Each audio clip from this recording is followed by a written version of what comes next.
They say love sees no class. But sometimes when people say they love you, they really mean they love what you can offer them. When I met Damon, I had nothing. No designer bags. No fancy car.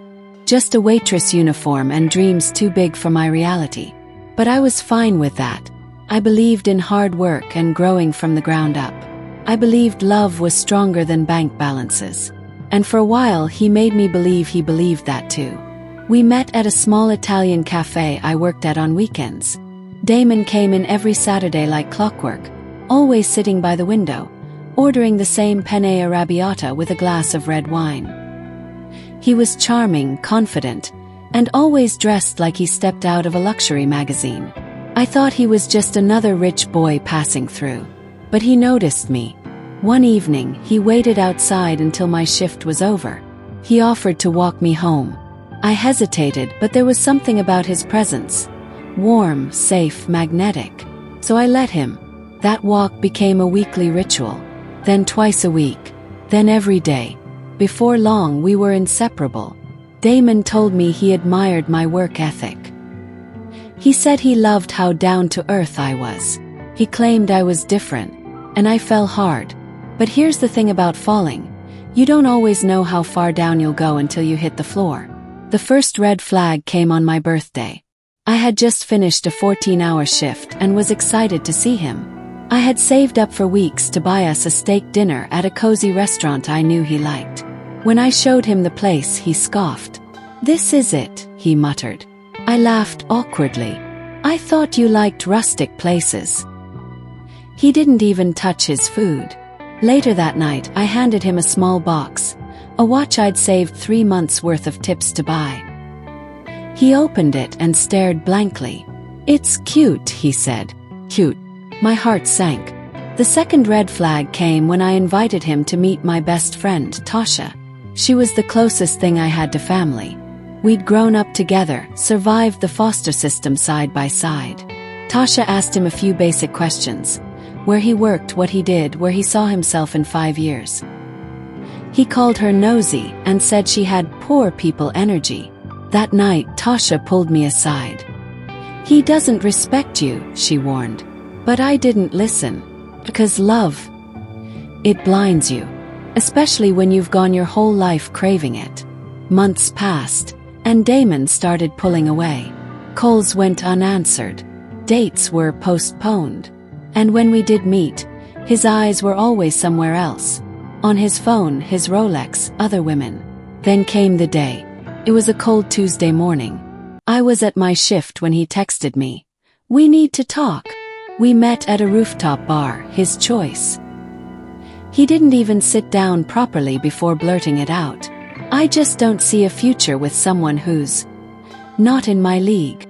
My world stopped. I asked, "Was it always about money for you?" He shrugged. "Look, I thought maybe you had potential. But I need someone who can match my lifestyle." That was the last I saw of Damon. Until months later. You see, what Damon never knew was that I wasn't just a waitress. I was hiding something. Something even I hadn't come to terms with. My real name isn't just Lily Gray. It's Lily Grayson Wells, daughter of Gregory Wells, founder of Wells Tech, one of the most powerful tech empires in North America. But I wasn't raised in wealth. My mother left my father when I was just 6. She refused to be a trophy wife and disappeared with me into a quiet, working-class life. She died when I was 19. I never spoke to my father again. Until 2 years ago. He reached out begging for a second chance. Said he had stage 4 cancer and no other family. I resisted. But something inside me, some stubborn compassion, agreed to meet. He was nothing like I remembered. Frail, remorseful, and desperately trying to make amends. We spent the last year of his life rebuilding something broken. He passed away quietly. And left me everything. $1 billion fortune. Multiple estates.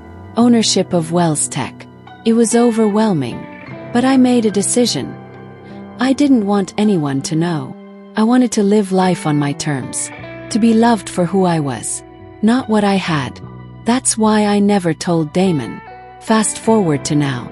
I took time to learn the ropes of running a company. I enrolled in leadership courses, sat through board meetings, hired the best mentors, and slowly I emerged not as the waitress he left behind, but as CEO Lily Grayson Wells. Then came the gala, a massive tech charity event, organized by the most elite names in Silicon Valley. I was scheduled to make the keynote speech. I stepped into the ballroom wearing a navy velvet gown and diamond earrings that once belonged to my grandmother. As I mingled, I heard a familiar voice behind me. Lily! Turned. It was Damon. His eyes widened. He stammered. You're here. Are you someone's guest? Smiled. No. I'm the keynote speaker. His face froze. Later, when I stepped up to the podium, I watched him in the crowd. Mouth slightly open. His glassy. It was almost pitiful. After the speech, he approached me again. I had no idea, he muttered. I looked him dead in the eye and said, That's the problem. You never tried to know me. You just assumed. He tried to apologize. Said he missed me. Said maybe we could start over. Chuckled. Start over. Damon, you dumped a billionaire because she didn't look the part. He stammered something about lessons learned, growth, destiny. I walked away mid-sentence. Not out of spite, but because I had outgrown the need for validation from men like him.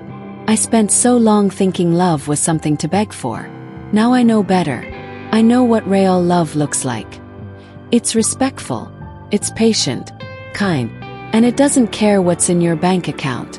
Today, I run one of the most successful tech firms in the world. I've built shelters for women who've been told they weren't enough. I mentor girls from low-income neighborhoods. I fund scholarships. And I still go to that little Italian cafe sometimes.